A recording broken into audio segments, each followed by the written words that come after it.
మన ప్రభువైన యేసుక్రీస్తు నామములో మీకు అందరికీ ప్రేమపూర్వకమైన వందనాలు తెలియజేస్తున్నాం. ఈరోజు మన వాక్యమునకు సహాయకరముగా మనము గత కొన్ని నెలల నుంచి మనము వింటున్న ఆదికాండ ధ్యానాల్లో నుంచే ఆదికాండము 19వ అధ్యాయము 14వ వచనంలో లోతు బయటికి వెళ్ళి తన కుమార్తెలను పెండ్లాడనయున్న తన అల్లులతో మాట్లాడి లెండి, ఈ చోటు విడిచి రండి, యెహోవా ఈ పట్టణమును నాశనము చేయబోచున్నాడని చెప్పాను.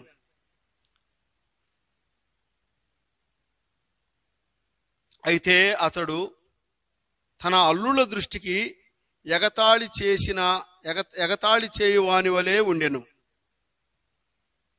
ఎందుకు లోతు తన అల్లుల దృష్టికి ఎగతాళి చేయవాడు వలె ఉన్నాడు? చెప్పిన మాటలు ఏమన్నా అబద్ధమైన మాటలా? చెప్పిన మాటలు నిజం కాని మాటలా? కానీ నిజమైన మాటలే. దేవదూతలు చెప్పిన మాటలు. ఆ సొదొమ గొమొర్రా పట్టణం మీద అగ్నిగంధకాలు కురిపించి దాన్ని నాశనం చేయబోతున్న మాటలు. ఇది చాలా సత్యమైన మాటలు. కానీ లోతు చెబుతుంటే ఎవరు నమ్మటంలా. ఇంటివారు, ఇంకా ఇరుగు పొరుగు వారు, తనకు అయిన వారందరూ ఎవరు నమ్మటంలా. కారణం ఏంటి? లోతు భక్తి జీవితంలో జీవము లేని భక్తి, సాక్ష్యము లేని భక్తి. అందువల్ల భక్తులుగా ఉన్నారే కానీ వాళ్ళ మాటలంటల్లా. ఈనాడు కూడా చాలామంది ప్రార్థనకు వస్తారు, ఆరాధన చేస్తారు, కానుకలు ఇస్తారు. కానీ వాళ్ళు ఎవరికన్నా దేవుడి మాటలు చెబుతుంటే నమ్మరు. కారణం ఏంటంటే వాళ్ళు ప్రార్థనకు వచ్చాయని చెప్పే భక్తులుగా ఉంటారు. వాళ్ళ ఎదుట అలాగ ఉండరు. లోతు కూడా అలాగే జీవించాడు సొదొమ గొమొర్రా పట్టణంలో. అందుకని లోతు మాటలు ఎవ్వరూ వింటల్లా. చెప్పే మాటలు భయంకరమైన మాటలే. దేవదూతలు చెప్పగానే హృదయము ద్రవించిపోయింది. ఈ పట్టణమును మేము నాశనము చేయబోతున్నామని లోతుతో చెప్పగానే లోతు హృదయము కరిగిపోయింది. అయ్యో అయ్యో అయ్యో, ఎలాగా ఈ భయంకరమైన పట్టణం నుంచి మేము ఎలా బయటపడాలి, ఎలా తప్పించుకోవాలనే ఆందోళన కలిగింది. అదే ఆందోళనతో తన ఇరుగు పొరుగు వారికి చెబుతున్నాడు. కానీ చెబుతున్న మాటలు సత్యమైన మాటలే. కానీ వాళ్ళ దృష్టికి ఈయన మాటలు ఎగతాళి చేయువాని వలె ఉన్నాయంట. కారణం ఏంటంటే తన జీవితం సాక్ష్యం సరిలే అయినందువలన, తన భక్తి జీవితంలో సత్యము లేనందువలన, తన ఆధ్యాత్మిక జీవితంలో జీవము లేనందువలన ఆయన మాటలు వారి దృష్టికి ఎగతాళి చేయువారి మాటల వలె ఉన్నాయంట. ఆదికాండము 18వ అధ్యాయం 19వ వచనంలో ఎట్లనగా, యెహోవా అబ్రహామును గురించి చెప్పినది అతనికి కలుగు చేయనట్లు తన తరువాత తన పిల్లలను తన ఇంటివారును నీతి న్యాయములను జరిగించుచు యెహోవా మార్గమును గైకొనుటకు అతడు వారికి ఆజ్ఞాపించినట్లు నేను అతని ఎరిగి ఉన్నాననెను. అబ్రహామును గురించి దేవదూతలు సాక్ష్యం ఇచ్చారు. ఏమన్నారంటే, అబ్రహాము జీవితంలోనూ లోతు ఆధ్యాత్మిక జీవితాల్లో కూడా చాలా తేడాలు ఉన్నాయి. అబ్రహామును ఆశీర్వదించడంలో లోతు దగ్గర చేసే పనుల్లో చాలా తేడాలు ఉన్నట్టుగా అబ్రహాము పిల్లలను, తన వంశాన్ని గురించి ఆ దేవదూతలు ఏం సాక్ష్యం ఇచ్చారంటే, ఈయన ఎప్పటికైనా తన బిడ్డ తరాలకి దేవాతి దేవుని గురించి నేర్పుతాడు, ఆ సత్యమును గురించి తెలియజేస్తాడు, వారిని కూడా భక్తులుగా మార్చుకుంటాడు అని ముందుగానే అబ్రహామును గురించి సాక్ష్యం ఇచ్చారు దేవదూతలు. లోతుని గురించి అట్టాడు సాక్ష్యం ఇచ్చారా? అయ్యా, నువ్వు చాలా మంచోడు అయ్యా, నీ కుమార్తెలు మంచోళ్ళయ్యా, నువ్వున్న ఊరు జనం మంచోళ్ళయ్యా, నీ ఇరుగు పొరుగు వాళ్ళందరూ చాలా భక్తి పరులయ్యా, నిన్ను బట్టి అనేకులు మార్చబడ్డారయ్యా అని లోతుని గురించి ఏమైనా సాక్ష్యం ఇచ్చారా? ఏమీ లేదు. అబ్రహామును గురించి సాక్ష్యం ఇచ్చాడు దేవుడు. నీ బిడ్డ తరానికి సత్యం నువ్వు నేర్పుతావు, నీ బిడ్డలు భక్తులు అవుతారు, నీ బిడ్డలు ఈ సత్యంలో జీవిస్తారు అని అబ్రహామును గురించి ముందే దేవుడు సాక్ష్యం ఇచ్చాడండి. అటువంటి సాక్ష్యం లోతుకు లేదు, ఈనాడు చాలామంది భక్తులకు కూడా లేదండి. ఆదికాండము 19వ అధ్యాయము 15-16 వచనాల్లో, తెల్లవారినప్పుడు ఆ దూతలు లోతును త్వరపెట్టి, లెమ్ము, ఈ ఊరి దోష శిక్షలో నుంచి నశించిపోకుండా నీ భార్యను, ఇక్కడనున్న నీ 2 కుమార్తెలను తీసుకుని రమ్మని చెప్పిరి. అతడు తడవ చేసెను. అప్పుడు అతని మీద యెహోవా కనికరపడుట వలన ఆ మనుషులు అతని చేతిని, అతని భార్య చేతిని, అతని 2 కుమార్తెల చేతులను పట్టుకొని వెలుపులకు తీసుకుని వచ్చి ఆ ఊరి బయట నుంచిరి. లోతు తడవ చేస్తున్నాడంట. అయ్యా, నువ్వు ఈ రాత్రంతా పోయి అనేకులకు చెప్పావు, ఎవరు రాకపోతే రాకపోయారు, మేము త్వరగా ఈ పట్టణం మీద అగ్నిగంధకాలు కురిపించి కాల్చివేయబోతున్నాం, వీరితో పాటు నువ్వు సావకుండా ఉండాలంటే రా, నువ్వు లేచి రా అని అబ్రహాముని, ఆ లోతుని తొందర పెడుతుంటే లోతు తడవ చేస్తున్నాడంట.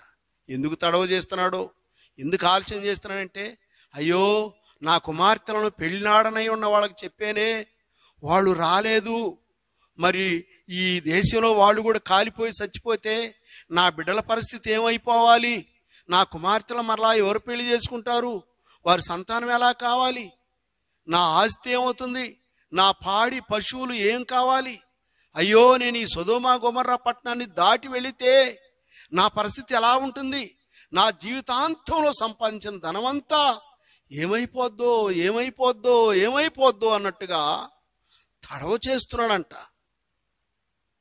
నిజమేనండి, ఈ రోజుల్లో చాలామంది కూడా యేసుప్రభువారు దేవాతి దేవుడు చాలా చాలా మంచి మాటలు చెబుతుంటే వాటిని వింటారు, నమ్మినట్టే ఉంటారు, వాటి ప్రకారంగా చెయ్యరు.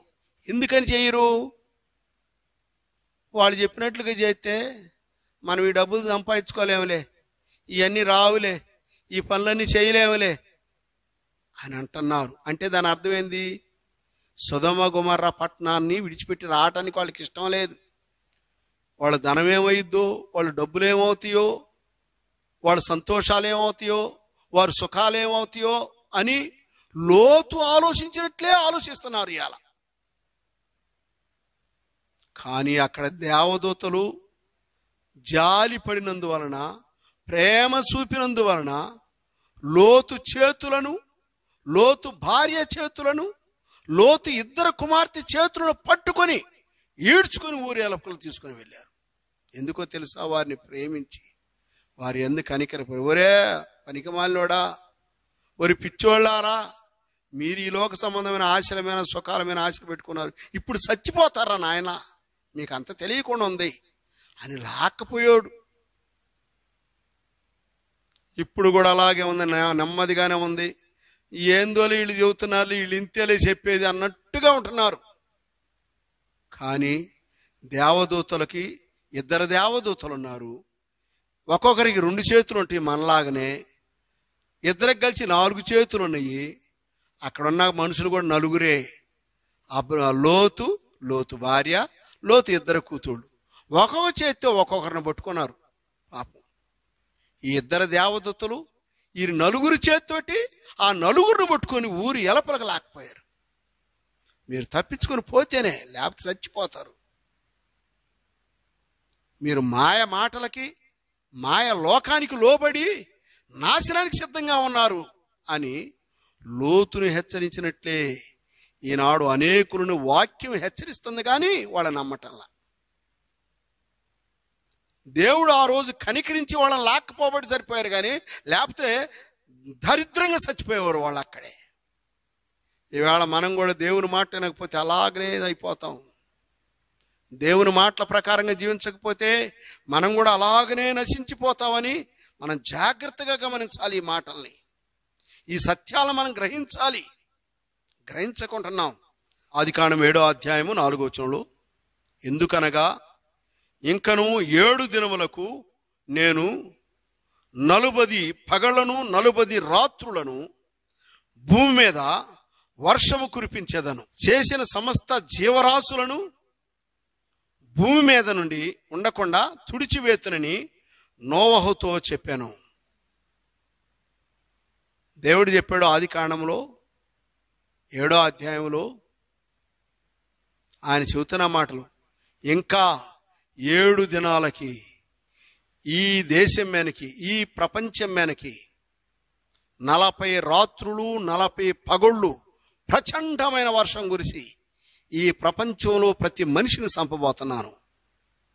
జీవరాశుల్ని, పురుగుల్ని, పాముల్ని, చెట్లను కూడా చంపేయబోతున్నా.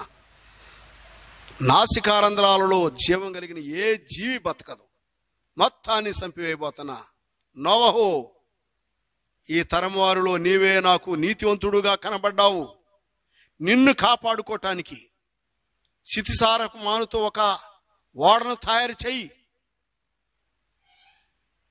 నోవహుకి 3 కొడుకులు 3 కోడళ్ళు, ఆయన భార్య, ఆ 8 మంది మాత్రమే వచ్చారు. కానీ అక్కడ ఆది కాండంలో ఈ ప్రపంచాన్ని నాశనం చేయటానికి, ఆ మాటలు ప్రకటించడానికి 7 రోజులు సెలవిచ్చాడు. కానీ చరిత్రలో పాట రూపంలో మనం పాడతాం. నోవహు 120 సంవత్సరములు ప్రకటించాను అని. 120 సంవత్సరాలు ప్రకటించాడంట ఆ ఓడను కడుతూనే అని పాటలో కూడా వింటున్నాం. మరి అంత సమయము ఆది కాండంలో వారికి ఇస్తే ఆ 8 మంది తప్ప ఇంకెవరూ రక్షింపబడాల. మరొక వ్యక్తి కూడా ఉన్నాడు. యోనా గ్రంథము 3వ అధ్యాయము 4వ వచనంలో, యోనా ఆ పట్టణములో ఒక దిన ప్రయాణమంత దూరము సంచరించుచు ఇక 40 దినములకు నినివే పట్టణము నాశనమగునని ప్రకటన చేయగా. చూచారండి, దేవుని కోపం కొన్ని పట్టణాల మీద, ప్రపంచ యావత్తు మీద మానవులు చేసిన పాపానికి ఆయన కోపము రగులుకొని నాశనం చేయటానికి ఆయన ఇష్టపడుతున్నట్లుగా చూస్తున్నాం. నినివే పట్టణం మీద కూడా దేవుని దోషము, దేవుని కోపము, మానవుని పాపము తాండవిస్తూ ఉండగా ప్రకటన ఇచ్చింది. నోవహుతో చెప్పాడు, ఇంకా 1 దినం ప్రయాణమే చేశాడు నోవహు. ఆ పట్టణం మొత్తం 1 రోజు ప్రయాణం చేసి, అయ్యా 40 రోజులకి ఈ పట్టణాన్ని కాల్చివేయబోతున్నాడు, దేవుడి పట్టణాన్ని నాశనం చేయబోతున్నాడు. మరి మీ ఇష్టమైతే రక్షింపబడండి, లేకపోతే మీ ఇష్టం అని చెప్పి పోయి ఊరి చివర కూర్చున్నాడు. కానీ ఈ నినివే పట్టణంలో మాత్రము ఒక్క మనిషిని కూడా చంపలా దేవుడు, ఒక్క పశువును కూడా చంపలా దేవుడు. ఎందుకంటే వారందరూ రాజు మొదలుకొని ఆ యొక్క పల్లకి మోసే వాళ్ళ వరకు కూడా గోనె పట్ట కట్టుకొని తల మీద బుగ్గి పోసుకొని ఏడుస్తూ ప్రార్థన చేశారంట. ప్రభువా, మేము చేసిన పాపం ఏందయ్యా, మమ్మల్ని నాశనం చేస్తున్నావా, మమ్మల్ని కాపాడు ప్రభువా అని వారు ప్రార్థన చేశారంట అందరూ. అందుకని ఒక్కరిని కూడా నాశనం చేయకుండా కాపాడినట్టుగా చూస్తున్నాం. నినివే పట్టణానికి ఏమో 40 రోజులు సమయం ఇచ్చాడు. ఆదికాండం 7వ అధ్యాయంలోనేమో ఈ ప్రపంచం మొత్తానికి 7 రోజులకి అన్నాడు. 120 సంవత్సరాలు ప్రకటన చేశాడని రాయబడి ఉంది. 8 మంది తప్ప ఎవరు రక్షింపబడాల. ఇదిగో సొదొమ గొమొర్రా పట్టణంలో లోతుతో 4 మాత్రమే రక్షింపబడ్డారు. 4. కానీ ఆయనకిచ్చిన సమయం 1 రాత్రే. రేపు ఉదయం నేను కాల్చివేయబోతున్నాను అన్నారు దేవదూతలు. ఆ రాత్రే వెళ్ళి అనేకులకు చెప్పాడు, కానీ ఎవరో నమ్మల. వాళ్ళ దృష్టికి ఈయన ఎగతాళి చేసేవాళ్ళలాగా తయారయ్యాడు. ఎందుకట్లా అయ్యాడు? ఈయన చెప్పే మాటలు తప్పనే? తప్పు కాదు, రైటే, మంచియే. కానీ ఆయన జీవితం, ఆయన సాక్ష్యం వాళ్ళ ముందు సరిలేదు. ఇవాళ మనం కూడా అంతే కదా. చాలామంది మన భక్తి, మన జీవితం సరిగా లేకపోతే, ఇది ఈ అమ్మ ప్రార్థనకు పోతుందంటే, ఈ అయ్యి ప్రార్థనకు పోతున్నా అంటయ్యా, వాళ్ళు చెప్తే ఏం తినేది అని ఎగతాళి చేస్తున్నారు మనల్ని. కారణం ఏంటంటే వాళ్ళ ముందు మన సాక్ష్యము, మన భక్తి, కరెక్టుగా లేనందువలన. లోతు పరిస్థితి కూడా అదే కదా. అట్లా మనం ఉండకూడదు. అట్లా ఉండటం వల్ల మనకు నష్టము, నాశనము తటస్తుందని చెబుతున్నాడు. అందుకనే మరలా కొరింథీయులకు రాసిన మొదటి పత్రిక 3వ అధ్యాయము 15వ వచనంలో, ఒకని పని కాల్చివేయబడిన ఎడల వానికి నష్టము కలుగును, అతడు తన మట్టుకు రక్షింపబడును గాని అగ్నిలో నుండి తప్పించబడినట్టుగా రక్షింపబడును. ఎట్లా ఉంటాడంటే అట్టటోడు తన పని అంతా కాలిపోయింది, సాక్ష్యం లేనందువలన. తాను దశంభాగం ఇచ్చింది, దేవుడు సన్నిధిలో పనిచేసింది, అనేకులకు ప్రార్థన చేసింది, ఇవన్నీ కాలిపోతాయి. ఆ మనిషి మాత్రం రక్షింపబడి ఆ పరలోకానికి వెళ్ళిద్దంట. ఎందుకంటే సమాజంలో సాక్ష్యం లేకుండా, ఇంటిలో సాక్ష్యం లేకుండా జీవించినందుకు ఈ నష్టం జరిగింది. లోతు పరిస్థితి అదే కదా. అగ్ని కాలుచు ఉండగా మంటలో నుంచి ఒక కొరివి తీసామనుకో, కొరవి కాలుచున్న కొరివి, ఆ కొరివిలాగుంటారంట పరలోకంలో. సగం గాలిని కట్టాలంటారంట. ఇదేమన్నా బాగుంటుందా? దేవుణ్ణి నమ్ముకొని బాప్టిజం పొంది ఆరాధన చేసి దేవుని బిడ్డలుగా జీవించాలనుకున్న వాళ్ళకి సగం గాలిని కట్టాలంటాం బాగుంటుందా పరలోకంలో? కాలుచున్న అగ్నిలో నుంచి ఒక కొరివిని లాగినట్లుగా ఉంటారంట. ఇక్కడే మనం ఆ మాటలు చూడగలుగుతున్నాం. మొదట కొరింథీయులకు రాసిన పత్రికలో మనం ఆ మాట చూడగలుగుతున్నాం. యోధా పత్రికలో కూడా రాశాడు ఆ మాటని. 1వ అధ్యాయము 22-23 వచనాల్లో, సందేహపడు వారి మీద కనికరం చూపుడి, అగ్నిలో నుంచి లాగినట్టు కొందరిని రక్షించుడి, శరీర సంబంధమైన వారి అపవిత్ర ప్రవర్తనకు ఏమాత్రమును ఒప్పుకొనక దానిని అసహించుకొనుచు భయముతో కొందరిని కరుణించుడి. కొంతమంది ఎంత చెబుతున్నా కానీ సందేహిస్తూ ఉంటారు. ఈ లోతులాగా, అయ్యా రాయ్యా త్వరగా కాలిపోబోతుంది, దానిలో నువ్వు కూడా కాలుతా ఉంటే ఆలోచిస్తారే, అనుమానిస్తున్నాడే, అయ్యో నా బిడ్డలు ఏమైపోతారు, ఈ ఆస్తి ఏమైపోతుందని ఆలోచిస్తారే. అట్లాగా ఈ లోకంలో చాలామందికి మనం దేవుడి మాట చెబుతుంటే వాళ్ళు ఆలోచిస్తున్నారు, వాళ్ళు కూడా అనుమానిస్తున్నారు, వాళ్ళు కూడా నమ్మనట్టుగా ఉంటున్నారు. వాళ్ళని మీరు కరుణించండి. దేవదూతలు లోతు కుటుంబాన్ని కరుణించినట్లుగా మీరు కూడా కనికరించి జాలిపడండి. వాళ్ళమేనా వాళ్ళకి మరలా చెప్పండి, వారికి మరలా చెప్పండి, వారిని క్షమించండి. వాళ్ళని దేవదూతలు లోతులు లాగినట్లుగా వాళ్ళను కూడా పాపంలో నుంచి, దుర్మార్గంలో నుంచి మీరు కూడా లాగి పరలోకానికి చేర్చేటట్టుగా వాళ్ళ కోసం మీరు భక్తిగా జీవించండి. అగ్నిలో నుంచి లాగినట్లుగా వారిని లాగండి. ప్లీజ్ వారి కోసం మీరు ప్రార్థన చేయండి అని దేవుడు మనల్ని బతిమాలుచు ఆయన తన పత్రికలో తెలియజేస్తున్నాడు. దేవదూతలు కాపాడినట్లుగానే ఆ లోతు కుటుంబాన్ని మీరు కూడా సేవకులుగా, దేవుని బిడ్డలుగా నమ్ముకున్న వారుగా ఉన్నారు. మీ ఇరుగు పొరుగు వారిని అట్లా రక్షించడానికి ప్రయత్నించండి మీరు కూడా అని చెబుతున్నాడు. అప్పుడు మీకు పరలోకంలో ఫలితం ఉంటుంది, గొప్ప దీవెన ఉంటుంది, ఆశీర్వాదం ఉంటుంది. ఆ ఆశీర్వాదం కోసము మీరు వారిని ఎట్టయినా కానీ రక్షించండి, వారిని ప్రభువులోకి నడిపించండి. మిమ్మల్ని నమ్మరు, వాళ్ళు మిమ్మల్ని అవమానపరుస్తారు, అయినా కానీ సహించండి, అయినా కానీ ఓర్చుకోండి. ఎంత ఆశ్చర్యమండి దేవుడు ఈ విషయాలు చెప్పటం. యోహాను సువార్త 15వ అధ్యాయము 16వ వచనంలో, మీరు నన్ను ఏర్పరచుకొనలేదు, మీరు నా పేరట తండ్రిని ఏమీ అడగలేదు, ఏమి అడుగుదురో అది ఆయన మీకు అనుగ్రహించున్నట్లు మీరు వెళ్ళి ఫలించుటకును మీ ఫలము నిలిచి ఉండుటకును నేను మిమ్మును ఏర్పరచుకుని నియమించి తిని. ఇవాళ మనల గురించి చెబుతున్నాడు. నేను ఎందుకు అంటున్నానంటే నేను మీకోసం ప్రాణం పెట్టాను, రక్తం కార్చాను, నేను మిమ్మల్ని నియమించుకున్నా, నా బిడ్డలుగా, నా సేవకులుగా, నా మందిరానికి వచ్చేవారుగా చేసుకున్నా. మీరు వారిని అలా కనికరించండి.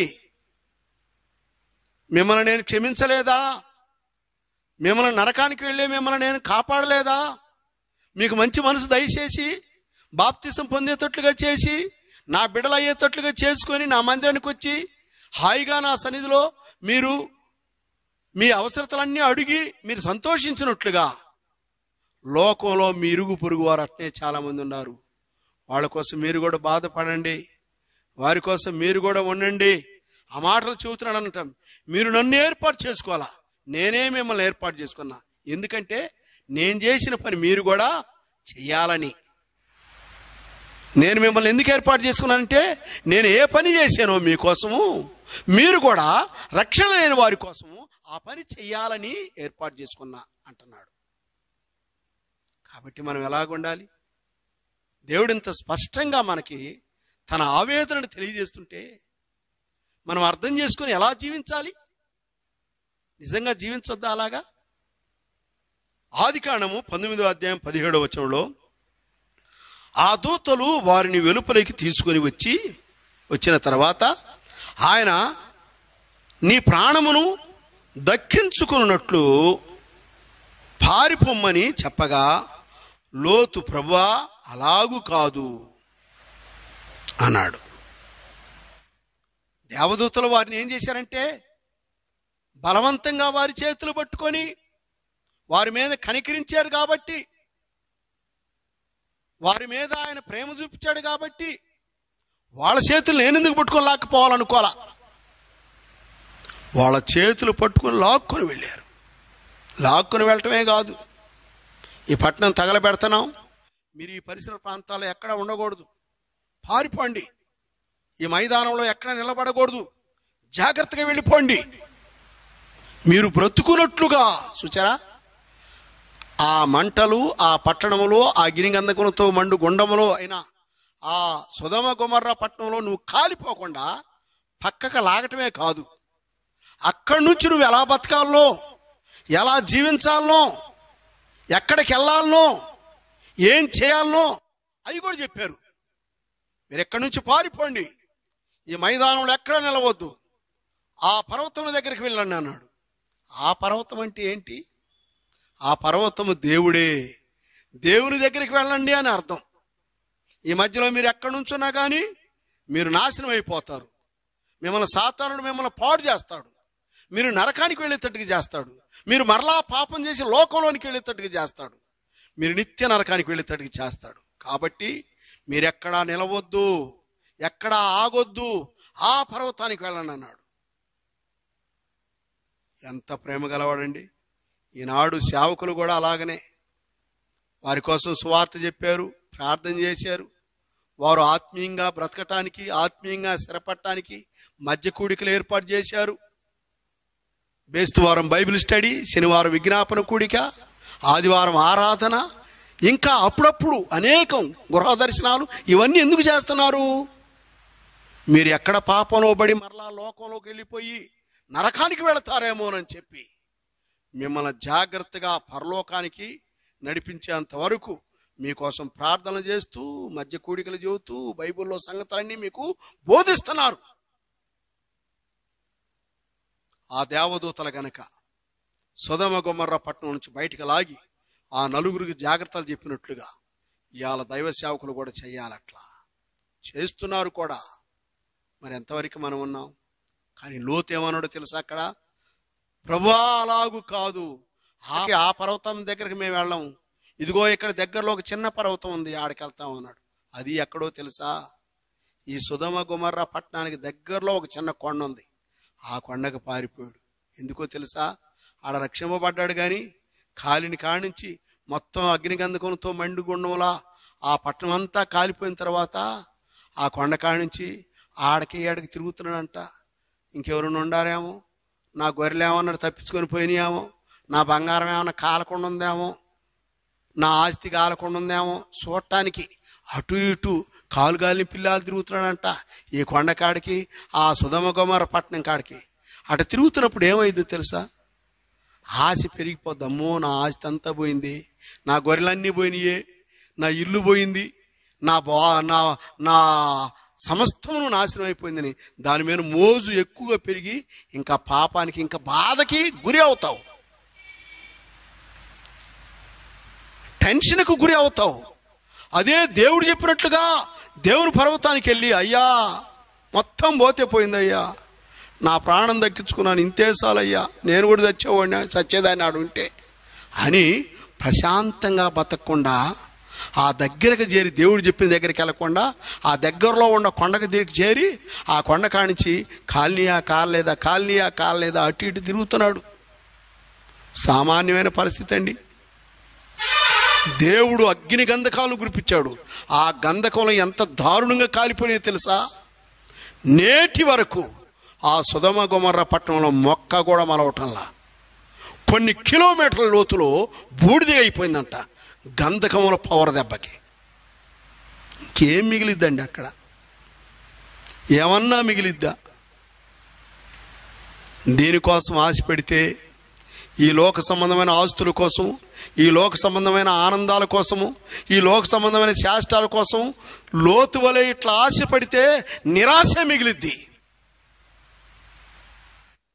ఆశాభంగం చెందుతాడు మనిషి. అందుకనే లోతు అక్కడికి వెళ్ళలేదు.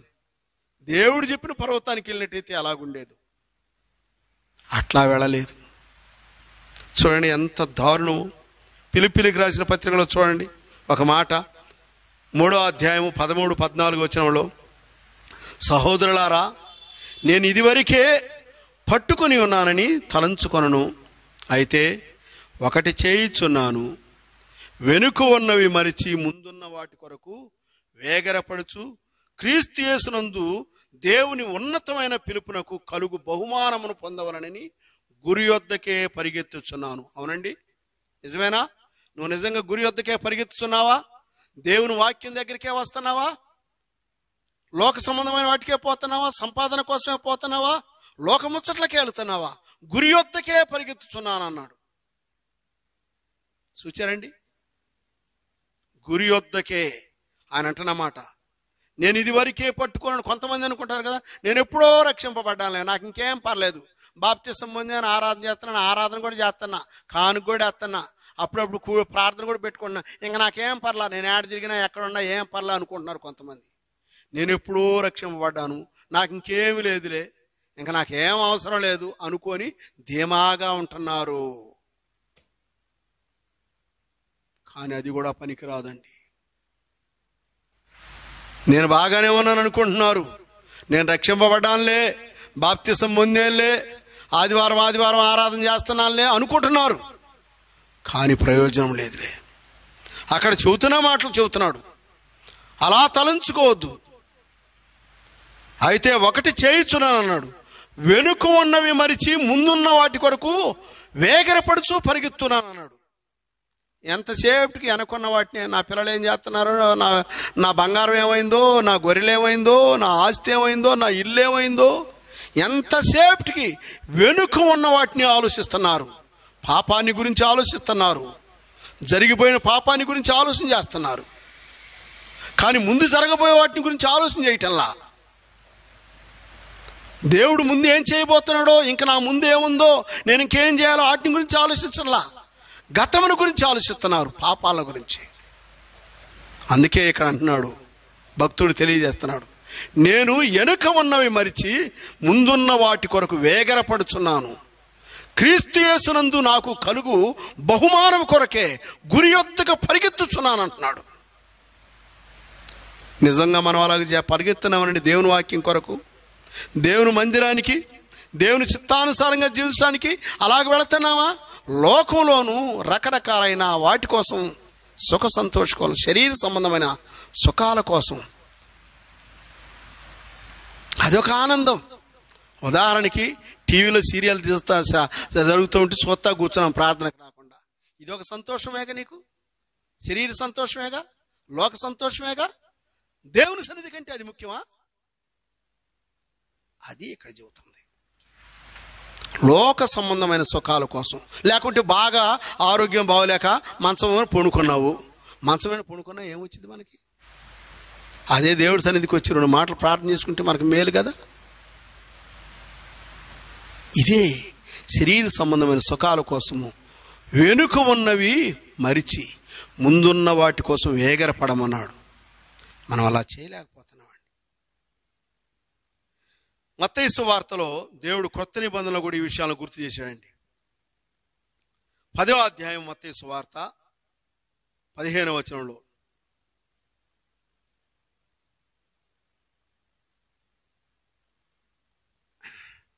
విమర్శ దినమందు ఆ పట్టణపు గతి కంటే సొదొమ గొమర్రా దేశముల గతి ఓర్వదగినదై ఉండునని నిశ్చయముగా మీతో చెప్పుచున్నాను. ఇక్కడ ఒక మాట చెప్పాడండి, నిజంగా అద్భుతమైన మాట. 14లో కూడా చెప్పాడు. అసలు ఏమిటి ఈ మాట అంటే, మీరు ఏదైనా పట్టణానికి వెళ్ళి, అయ్యా యేసయ్య వస్తాడయ్యా, మన పాపాల కోసం చనిపోయాడయ్యా, ఆయన ప్రాణం పెట్టాడయ్యా, మనం పాపంలోనే ఉన్నాము, మనం ఎట్టాగే చనిపోతే నరకానికి వెళతామయ్యా, మోక్షానికి వెళ్ళాలంటే యేసయ్యని నమ్ముకోవాలయ్యా అని మనం చెప్పినప్పుడు, మన మాటలు ఎవరైతే వింటారో, ఏ పట్టణంలో అయితే మనల్ని చేర్చుకుంటారో ఆ పట్టణానికి మీరు శుభమని చెప్పండి, వారు పెట్టిన ఆహారం తినండి, ఆ పట్టణాన్ని ఆ కుటుంబాన్ని దీవించండి, ఆశీర్వదించండి అన్నాడు. ఒకవేళ ఎవరైతే మీ మాటలు నమ్మలేదో, ఆ పట్టణంలోకి రానిలేదో, మిమ్మల్ని మాకు వదిలే పోండి అన్నారో, అప్పుడు మీరు ఆ పట్టణంలో మీ పాదములు దులిపివేయుడి అన్నాడు. అందుకే అంటున్నాడు, విమర్శ దినమందు, ఈ ప్రపంచానికి తీర్పు తీర్చే దినమందు, దినం ఒకటి వచ్చింది. ఆ దినమందు ఏం చేస్తానంటే, ఇట్ట మీరు ఎంత చెప్పినా వినని వాళ్ళ కోసము, మీరు ఎంతగానో చెప్పారు కదా, ఆ చెప్పిన వినని వారి కోసము వారి గురించి రాయబడింది. విమర్శ దినమందు సొదొమ గొమర్రా పట్టణాల గతి కంటే వీరి గతి ఓర్వదగినదై ఉండదు అంటున్నాడు.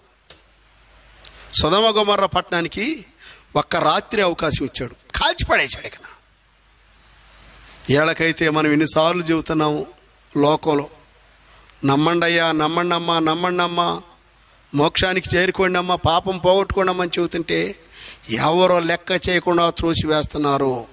ఆ రోజు విమర్శ చేసే రోజు, ఒరే పనికిమాలినోళ్ళారా, మీకు చెప్పినంతసేపు కనుక ఆ సొదొమ గొమర్రా పట్టణంలో ఉన్న వాళ్ళకి చెప్పినట్టయితే వాళ్ళు ఎప్పుడో రక్షింపబడేవాళ్ళు రా. వాళ్ళకి ఒక్క రాత్రే ఛాన్స్ ఇచ్చి మొత్తాన్ని కాల్చివేశా. మీకైతే ఎన్నిసార్లు చెబుతున్నారు వీళ్ళు సువార్త, ఎన్నిసార్లు ప్రార్థన చేస్తున్నారు, మీరు నమ్మలేదంటే మీ గతి వాళ్ళ గతి కంటే భయంకరంగా ఉంటుంది అన్నాడు. బా, ఎంత ఆశ్చర్యం అండి. ఇంకొకసారి చూడండి ఏమంటున్నాడు, మత్తయి సువార్త 11వ అధ్యాయం 24వ వచనంలో, విమర్శ దినమందు నీ గతి కంటే సొదొమ దేశపు వారి గతి ఓర్వదగినదై ఉండును అంటున్నాడు. అలాగే 23లో కూడా ఇదే అధ్యాయం 23లో కూడా, ఓ కపెర్నహూమా అన్నాడు.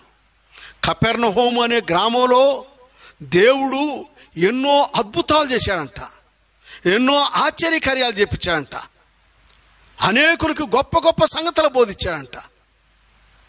ఇవన్నీ చేసిన అద్భుతాలు, సూచక్రియలు, అద్భుతాలు, రకరకాల స్వస్థతలు ఎన్నో చేశాడంట దేవుడు. అన్ని చేసి కూడా వాళ్ళని నమ్మలేదంట. వాళ్ళని గురించి అంటున్నాడు, ఒరా అదే సొదొమ గొమర్రా పట్టణం అయినట్టయితే ఎప్పుడో వాడు నమ్ముకునేవాళ్ళు, వాళ్ళకి ఒక్క రాత్రి అవకాశం ఇచ్చాను, కానీ కనికరం లేకుండా కాల్చి పారేశా. మీకైతే ఎన్ని సంవత్సరాల నుంచి చెబుతున్నారో దేవుని మాటలో, ఎన్ని అద్భుతాలు చేస్తున్నారో, ఎంతమందిని స్వస్థపరుస్తున్నారో, ఎన్ని మేలులు చేస్తున్నారో, ఇవన్నీ చూసి కూడా మీరు నమ్మలేదంటే ఆ విమర్శ దినము రోజు మీ గతి కంటే సొదొమ గొమర్రా పట్టణస్థుల గతి ఓర్వదగింది. వాళ్ళనే మంచివాళ్ళు అంట నేను, మీరు చెడ్డవాళ్ళని చెప్పబోతున్నాను అంటున్నాడు. ప్రియా సహోదరి సహోదరులకు, దేవుని బిడ్డలకు ఈ మాటలు ఆలకిస్తున్నప్పుడు మీకు ఏమనిపిస్తుందో, మనం ఎలాగుందాం? మనం అంత కఠినంగా ఉందామా? నమ్ముకున్న మనం కూడా ఆ దేవదూతల వలె నమ్మని వారి పట్ల జాలి, దయ, ప్రేమ కలిగిన వారంగా ఉందామా? నమ్మని వాళ్ళు కూడా ప్రభువు నమ్ముకునేటట్టుగా ఉండాలనా? ఇవన్నీ స్పష్టంగా విశదంగా విపులీకరింపబడ్డాయి. మరి ఈ మాటలు మీరు నమ్మి ప్రభువుని నమ్ముకుంటే మీకెంత దీవెన, ఎంత మేలు. మీ పని కాలిపోదు. మీరు కనుక నామకార్థంగా ఉంటే మీ పని కాలిపోద్ది.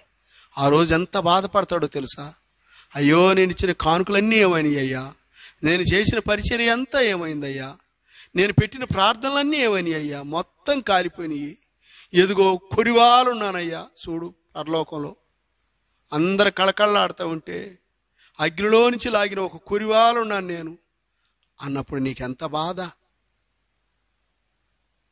సిగ్గుపడనక్కరలేనివాడుగా నీవు ఉండాలని ఈ సర్వసత్యాలు దేవుడు మనల్ని ప్రేమించి బోధిస్తున్నాడు. అర్థం చేసుకొని ప్రభువుకు మహిమార్థంగా జీవించాలని ప్రభు పేరట మనం చేస్తూ దేవుడి మాటలు మన కోసం దీవించినట్లుగా ప్రార్థన చేసుకుందాం. మహాపరిశుద్ధుడు అయిన మా ప్రియ పరలోకపు తండ్రి, మీ మితిలేని ప్రేమకు స్తోత్రాలు, వందనాలు చెల్లిస్తున్నాం. మీ దయచేత కృపచేత నా ప్రభా మీరు ఇచ్చిన ఈ వర్తమానాన్ని బట్టి స్తోత్రాలు చెల్లిస్తున్నాం తండ్రి. మేమేమై ఉన్నామో మా ముందున్న నాయన తండ్రి, మీ ప్రజలు ఏమై ఉన్నారు తండ్రి, ఆనాడు నాయన తండ్రి మీ దేవదూతలు తండ్రి నా ప్రభా సొదొమ గొమొర్రా పట్టణాల్లో లోతు భార్యను రక్షించే విషయంలో వారు ఎంత శ్రద్ధ తీసుకున్నారో, ఎంత ప్రేమ కలిగి ఉన్నారో, అలాంటి తత్వము రక్షింపబడి సేవ చేస్తున్న మాకును దేవుని బిడ్డల సంఘమంతటికి అలాంటి మనసు దయచేయండి. లోకంలో కఠినాత్తులుగా ఉన్నారు. వారి కష్టాలను, వారి బాధలను మేము కూడా గ్రహించి ఓర్చుకొని వాళ్ళు ఎలాగైనా ప్రభువులోకి వచ్చేంత వరకు వారి కోసం మేము ప్రార్థన చేసేవారంగా, కనిపెట్టేవారంగా ఉండడానికి కూడా సహాయం చేయండి. మా బ్రతుకులో, మా జీవితంలో వెనుకున్నవి మరిచి ముందున్న వాటి కొరకు ఆధ్యాత్మిక జీవితాల్లో వర్ధిల్లటానికి సహాయం చేయమని మీ బలమైన హస్తాలకు, మీ గాయపడిన హస్తాలకు అప్పగించుకుంటూ మా ప్రభువును మా రక్షకుడునైన యేసు క్రీస్తు నామములో ప్రార్థన చేసి అడిగి వేడుకుంటున్నాం తండ్రి. ఆమేన్. అందరికీ ప్రేమవందనాలు తెలియజేస్తున్నాను.